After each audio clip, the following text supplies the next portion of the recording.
Mesdames, Messieurs, bonjour, c'est le week-end, il est 13h, c'est l'heure de votre journal Spéléo News, le journal qui fait la lumière sur tous les points obscurs.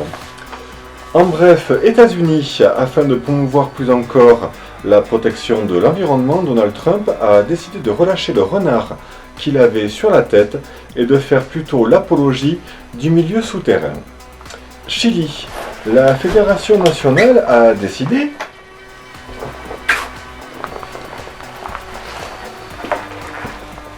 La Fédération nationale a donc décidé l'abandon de l'exploration du gouffre Concarné, la raison évoquée étant une recrudescence d'hémorroïdes. France, création d'un ministère de la spéléologie. En effet, le gouvernement estime qu'il n'y a plus que sous terre qu'ils pourront trouver les réponses adaptées aux réponses des Français. Avant de développer l'ensemble des titres nationaux et internationaux, je vous invite à retrouver votre édition régionale.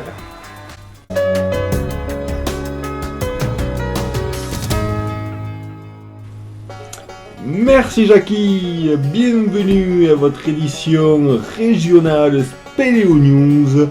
Aujourd'hui un reportage exceptionnel. Véronique, notre envoyée spéciale, est en duplex avec nous. Véronique, est-ce que vous m'entendez? Oui Michel, je vous entends 5 sur 5. Ah Véronique, mais quelle joie de vous entendre! Pouvez-vous, vous et votre équipe, nous en dire un petit peu plus sur ce superbe reportage? Oui Michel, comme disait notre ami Albert, il y a davantage de perfection dans une simple goutte d'eau que dans toutes les machines inventées par les hommes. Cette citation nous a intrigués. Avec mon équipe, nous avons voulu en savoir plus. Nous sommes donc allés suivre une goutte d'eau à travers une cavité. C'est ce reportage et ce voyage que nous nous invitons à partager. À vous.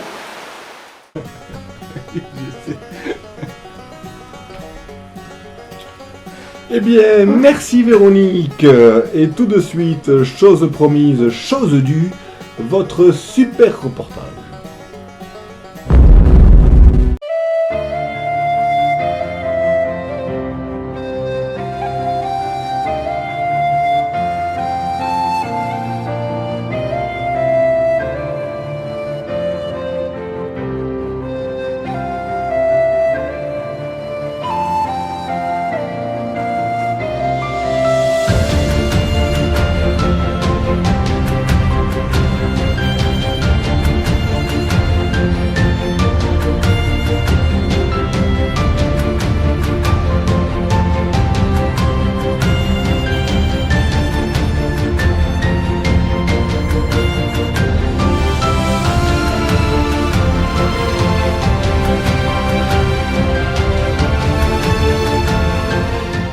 En pénétrant sous terre, nous nous aventurons ainsi, à l'intérieur d'un immense terrain de jeu, un richissime réservoir de connaissances.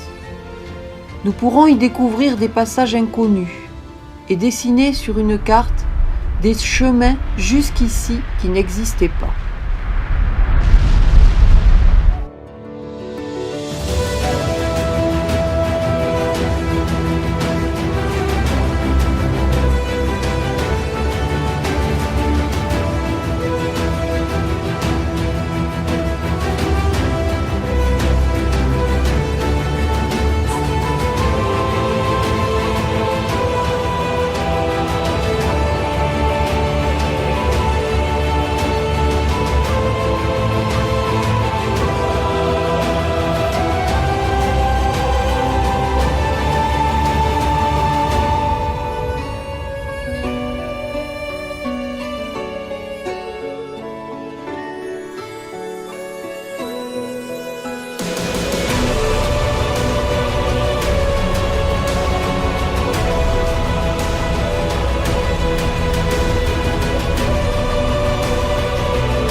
En spéléo, il est bien rare que nous n'ayons pas affaire à des étroitures. Cela fait partie du charme des cavernes. Inutile de dire que les poissons plats ont plus de chances de passer que que les spéléos enrobés. Dans mon groupe, la plus enrobée c'est moi. Donc si je passe, les autres aussi. Donc pas de souci. enfin pour les copains.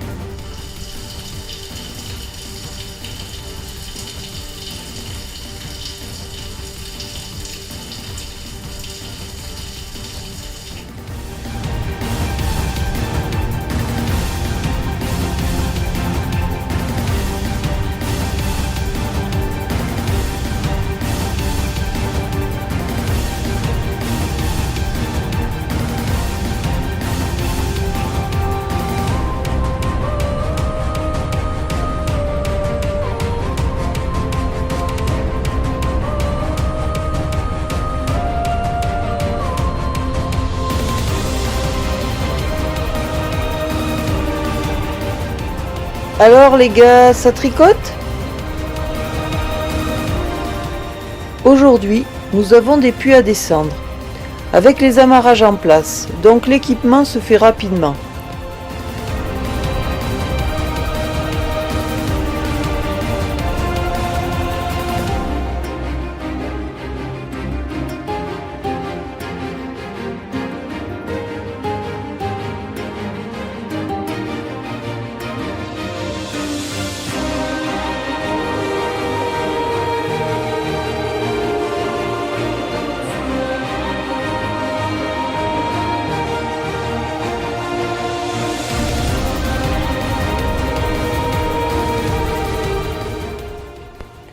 L'eau, dont le rôle essentiel semble avoir été de dissoudre et de détruire en creusant, va devenir créatrice, lentement, goutte après goutte.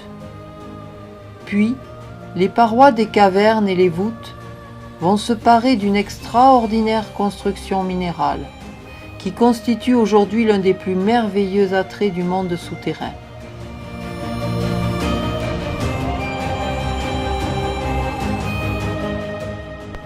L'eau s'infiltre dans la roche, profitant des failles et des fissures créées il y a des millions d'années par les mouvements géologiques. Elle taraude son passage, creuse des galeries complexes et des salles de différents volumes. Ainsi, sur une échelle du temps difficile à concevoir pour nous les humains, un continent englouti et nouveau se façonne sans cesse et se développe au cœur de nos montagnes.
Nous nous retrouvons dans un recoin, caméra au point, à voler quelques images à ces magnifiques cascatelles.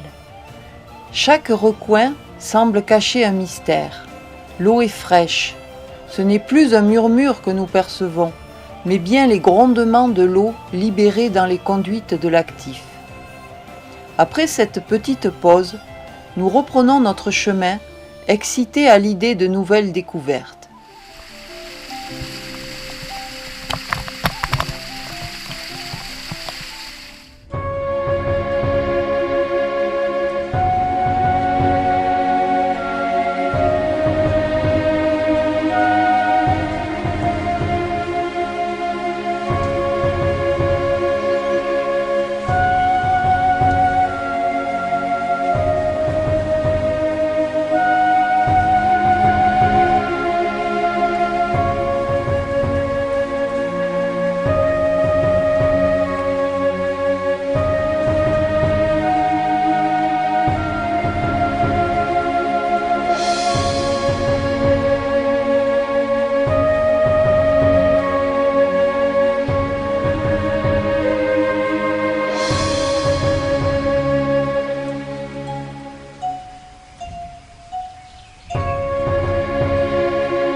Lorsqu'une goutte d'eau, sur le plafond incliné de la grotte, glisse le long d'une fissure, elle y modèle un liseré de calcite.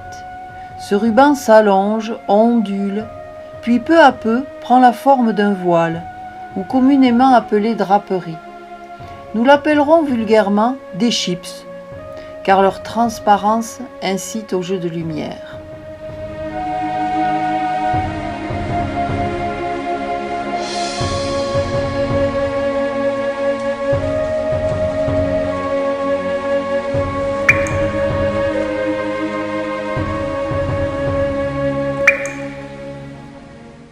Nous sommes amoureux des cavités. Leur souffle nous attire, comme une caresse sensuelle qui se glisse dans notre être et nous aspire. Un élan indescriptible nous entraîne à creuser, peiner, nous laisser prendre et surprendre par cet espace minéral.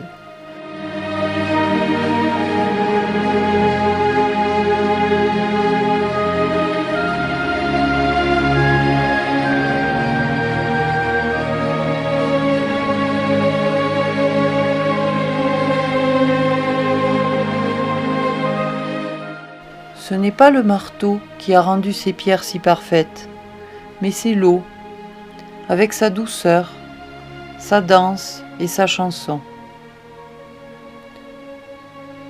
Là où la dureté ne fait que détruire, la douceur parvient à sculpter.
Le monde souterrain est une fantastique école de la nature.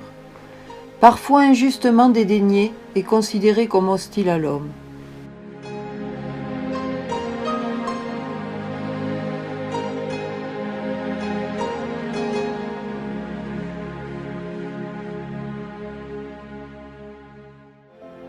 Sous nos pieds se cache un immense écosystème, un trésor gigantesque, un véritable organe vivant de la Terre. Ah, voici une belle araignée. Nous observons bien le mode de déplacement de la méta. Elle ne s'accroche pas à la paroi trop glissante, mais à des fils qu'elle a tissés. En regardant bien, vous les apercevrez sur la vidéo. Tendue à quelques millimètres de celle-ci, cela marque l'adaptation des araignées troglophiles.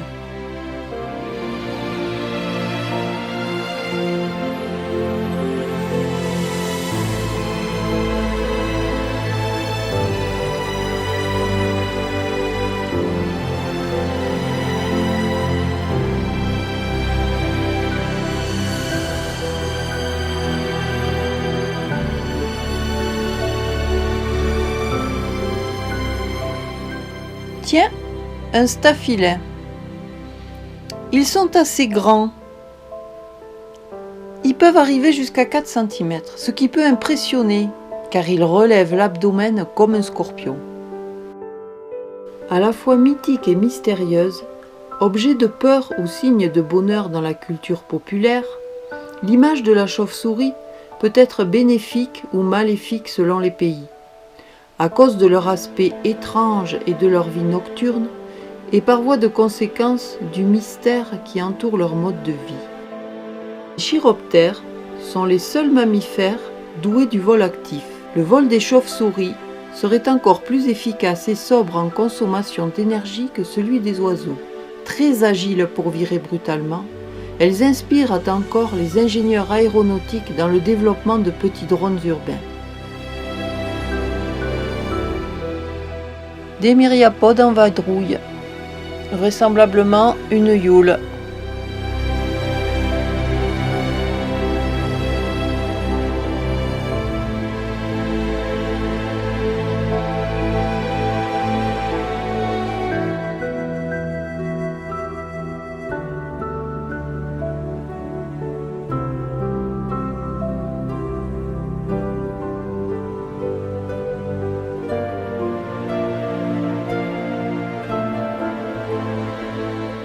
Tiens, une aphénops.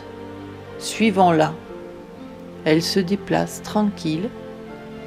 Mais où nous amène-t-elle? Et là, surprise, je suis scotché. Je n'ai jamais vu autant d'aphénops et dans une telle concentration. De surcroît au vigère. Poumons réduits et vascularisation épidermique superficielle. Aussi à l'aise dans l'eau qu'en dehors, se plaçant, se déplaçant, avec agilité et rapidité, curieux et sociable, voilà notre mascotte. Le procte cavernicole, une merveille de la nature. Nous sommes tombés amoureux fous de cette petite bête. Apprivoisés après plusieurs heures passées en leur compagnie, des vraies stars et une très grosse émotion. Pour nous, le plus dur a été de les quitter. Je crois que jamais je n'ai eu aussi peu envie de sortir d'une cavité. Et je n'étais pas la seule dans ce cas. La limpidité de l'eau était absolue, attirante, envoûtante et irrésistible. Nous avons fini par résister au chant des euproctes et sommes sortis de la cavité. La réalité avait dépassé la fiction et nos rêves.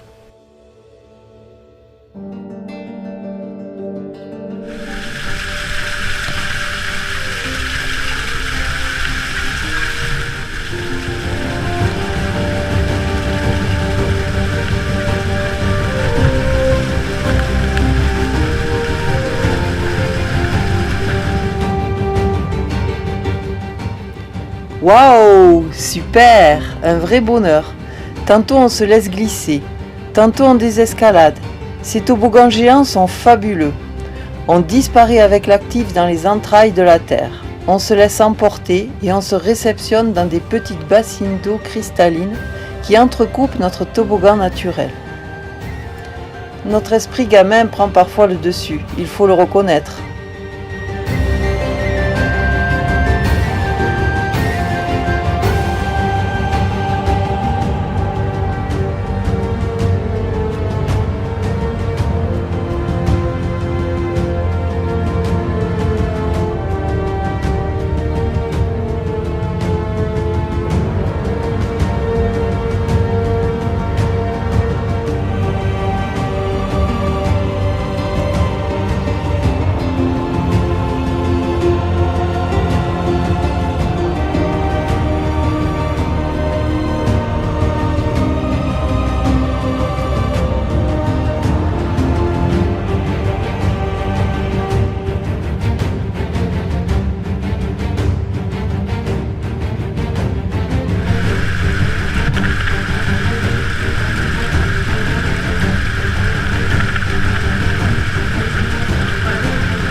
La physionomie de la cavité change. Nous quittons alors cette eau limpide et cristalline pour nous retrouver dans des zones plus boueuses.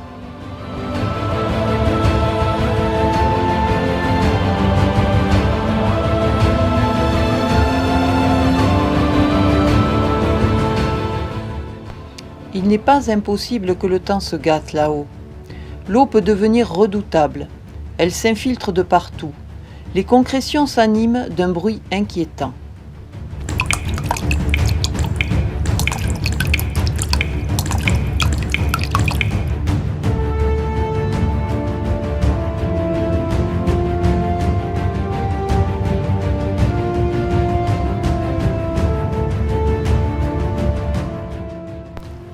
Le rythme augmente. On se faufile. Faut pas traîner.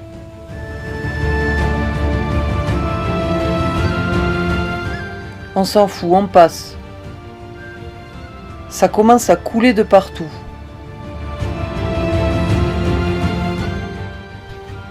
On remonte, on remonte.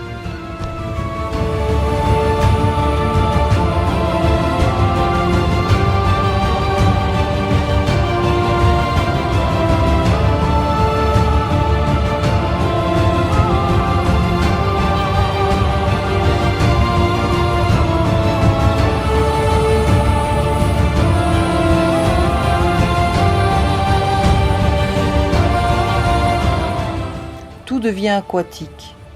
Une dernière étroiture.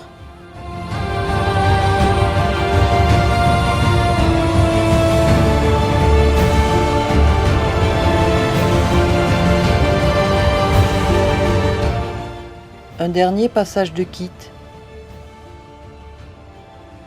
Un regard complice. Le bruit assourdissant s'estompe, puis le silence.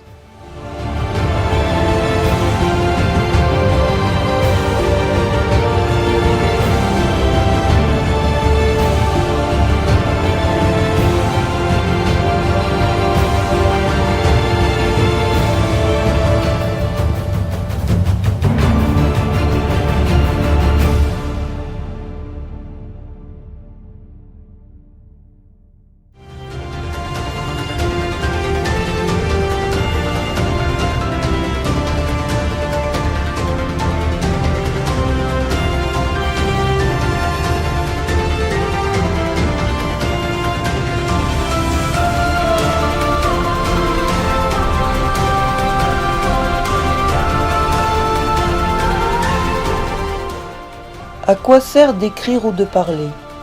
À qui et pour qui? Casterets, Képhélecs, Griocelles, ils nous ont fait rêver. Mais sous terre, la réalité dépasse le rêve, et ils emporteront leurs secrets avec eux. Pour nous, une grotte ne s'écrit ni ne se parle, elle se ressent. Nos émotions partagées sont sûrement un des plus beaux cadeaux que la Spéléo nous ait offert. Riri, Bastien, Willy, Véro, mais aussi Sandrine, Miguel et bien d'autres avec qui nous partageons notre passion en sont les témoins vivants. Nous terminons donc cet essai vidéo par un petit clin d'œil sur nos tronches pour vous saluer et vous souhaiter tout le bonheur du monde.